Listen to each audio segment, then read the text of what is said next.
Chandu and Raja Chakor, abridged from Indian folk tales Anupalal. A thief as clever as Chandu there never was. It became so easy for him to rob that he decided to move to the neighboring kingdom. He had heard there were no thieves at all in this kingdom. Raja Chakor, the king of that land, was so just and brave that thieves there were either in jail or had given up their profession. Chandu rode to Raja Chakor's kingdom. He met a trader named Teliram riding in the same direction. Chandu seemed friendly, so when he was a thief, Teliram was terrified. Poor Chad answered it. Chandu had the ability to understand and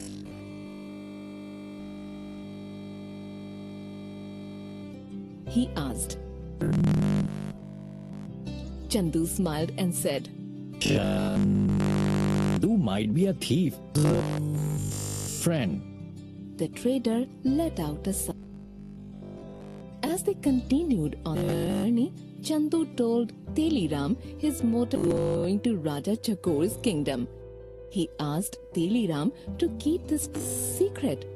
But once they reached the kingdom, Teliram hurried to the king, told him about Chandu. Chandu had expected this. Disguising himself, he slipped to the city. Raja Chakor had decided to patrol the streets himself, that also in disguise. Chandu mistook the disguised king for a guard and at knife point asked him to disclose his identity. I am no guard, said the quick-witted king softly. I'm a thief. If I can just famous thief Chandu, my days of prosperity might return. Chandu introduced himself and agreed to let the disguised king join him.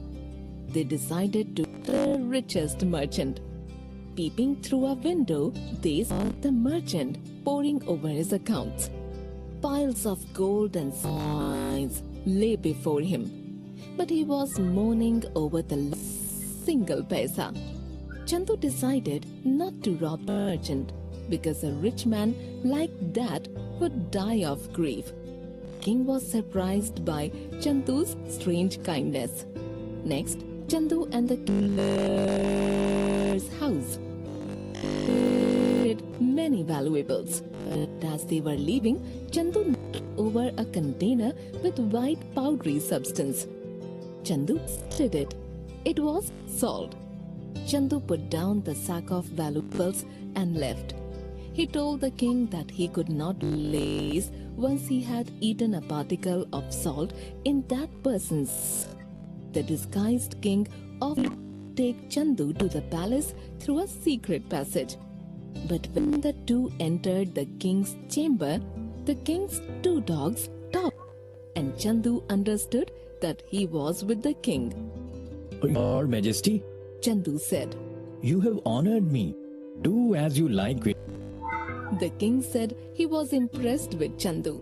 He asked him to give up his life of crime. Great king, your gracious words have stolen my heart, said Chandu. I will be your faithful servant.